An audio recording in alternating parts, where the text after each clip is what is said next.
Never has unemployment been so high for so long, and as a result, more than 16 million kids are living in poverty, the most since 1962.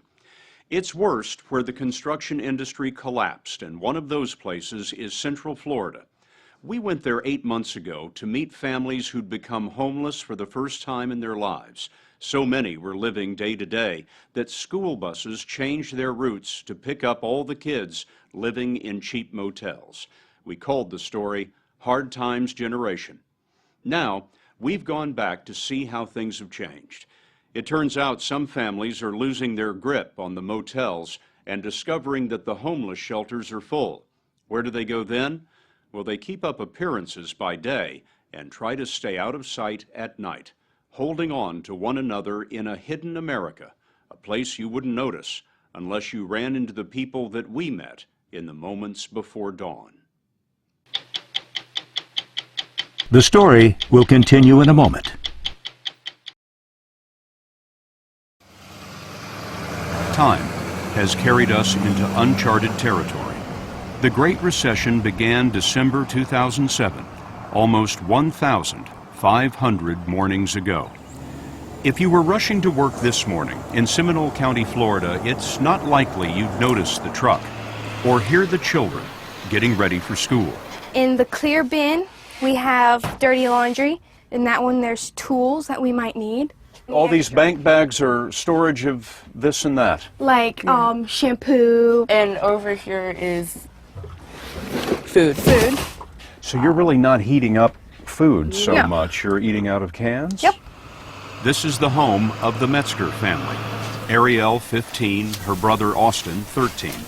Their mother died when they were very young. Their dad, Tom, is a carpenter, and he's been looking for work ever since Florida's construction industry collapsed.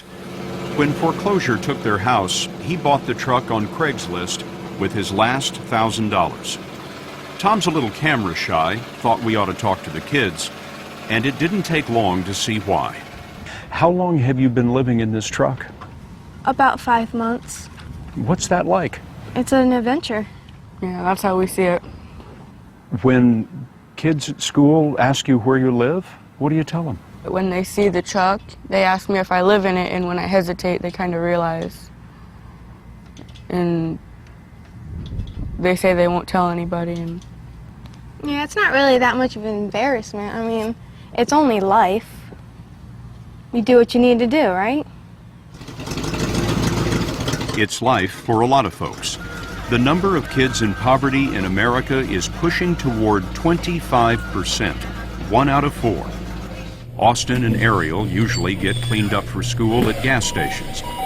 They find it's best to go to different ones every day so the managers don't get sore. Hi, Daddy. Before the bell, they blend in with more than 1,100 other homeless students in the Seminole County schools.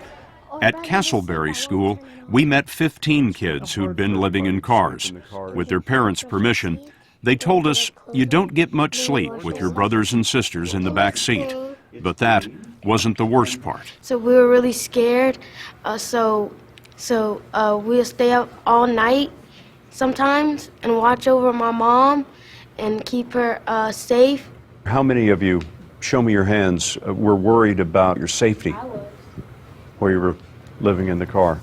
To me, it was scary because I thought something was either going to happen to my mom or my grandfather or my dad or me. We weren't staying in a very good neighborhood, like where the car was parked, and someone came up and robbed my aunt for the little bit of money that we had. Well, I worried that someone would just break in and steal my mom's purse. Jade Wiley is 8 years old. She spent 3 weeks living in her car with her mom, her dad, 2 dogs, and a cat. Did you think you were ever going to get out of the car? I thought I was going to be stuck in the car. How'd you keep your spirits up? I was still praying to God that somebody let us stay in a hotel. And how did you get out of the car? Well, there's this nice lady named Beth, and then she gave us a lot of money so we could stay at the hotel, and now I'm staying at the hotel. She said that a nice lady named Beth came and gave the family money.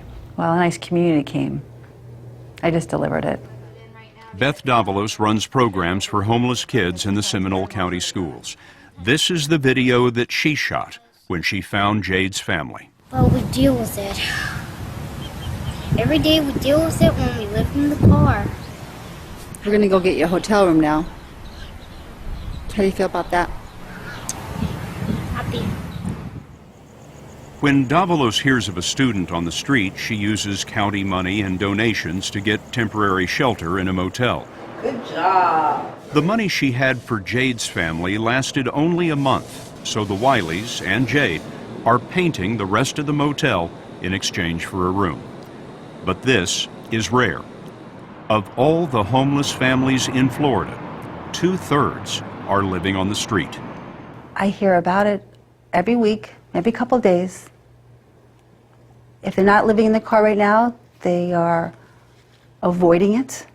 Some of them don't even have cars to live in, or they recently got out of it. Why is it happening right now? The longevity of homelessness continues to rise. So people are running out of resources. The unemployment runs out, their savings run out, the family that lent them money does not have it anymore because they're looking at economic hardship. And before you know it, they find themselves living in their car because they just ran out of all options. Earlier this year, when folks heard about the homeless students in Central Florida, $4 million in donations poured in. Beth Davalos set up food banks in 41 Seminole County schools.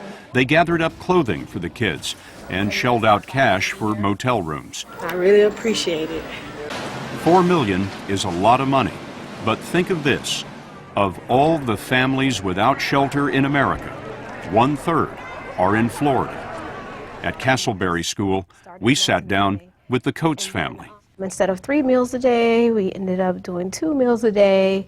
And then there was this one day where we didn't have any more money, and that's how we ended up in the car.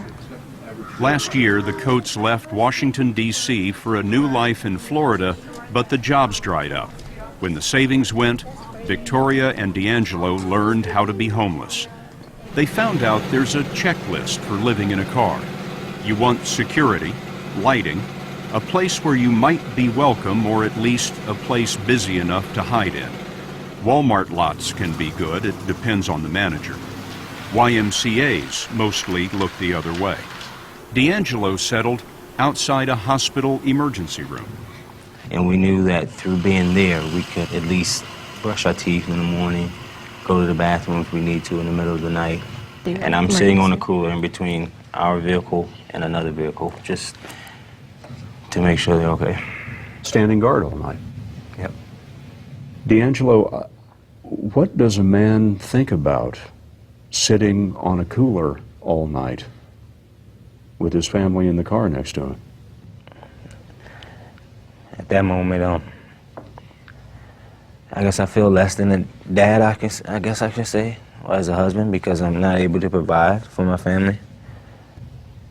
Going into that car really did something to me. I felt helpless. I felt like I couldn't help my children. I am willing to bet that the whole time you were in the car, you didn't cry once, did you? Not in front of these guys. When it came time to put the girls in school, the school must have asked you for an address. That, okay, well, you have these boxes to choose, and you had one that said shelter. You checked the shelter box? Yeah. There was no box for car, No, so you lied to them. basically. You do what you have to do. There was not an option to take my girls away. I wonder if some of these families are hiding from the system, hiding from you. Yeah. Because as one woman put it to us today, she said, I was afraid that if they found out we were living in the car, the state would take my children away from me. Yeah, they're scared. They're very scared. And the reality is, if the state found them in a car, their children could be taken away and put someplace safe for now. But when we find them, we can put them someplace safe. The Coates tried to go someplace safe. They called every shelter in the area, but they were all full. After 10 days in the car, the only thing in the bottom of the cooler was an orange. So Victoria started calling again. And we called each and every one of them. And then I got to the last one, which was Orlando Rescue Mission. And I called, and the lady said, "We have programs for your entire family." You must have thought you weren't hearing right. Yeah. How close did you come to running out of gas on the way to the rescue mission? We had like maybe a quarter tank before the E. So really all you had to your names at that point was a quarter of a tank and an orange. That's right. It wasn't long after the family made it into the shelter that D'Angelo found a job. He's manhandling garbage cans and proud to have the work. Hard work. But hard work's good for you. I'm thankful to have a job.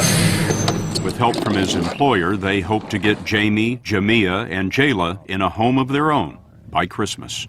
What do you know now that you didn't know before you lived in the car? I know to be grateful that you have your family and that my mom is really, really, really protective. Protective because there is a ferocity that comes with being a parent on the street. Hiding the kids from cops and criminals, watching options grow shorter, the days longer, and the nights are just stubborn, sitting on a cooler, waiting for the sun. One threat to a family out here is idleness, so the folks that we met fill the days with every free and normal thing. After school, the Metzgers drive their truck to the library. Because they've got the computers that we can use and light and all that. I wonder what education means to you two. I mean, It's everything. It is everything to us. I plan to be a child defense lawyer. If I focus on my studies, I have that opportunity. The American dream is durable, and there is something about growing up in a truck that makes you believe in it all the more. As we tagged along with the Metzgers, they told us they liked the truck better than a motel, and they wanted to show us something they've been doing in the evenings. They're acting in a community theater, a free and normal thing. On stage, they had a chance to be somebody else, but what struck us most was that they were just as happy in their roles as the Metzgers.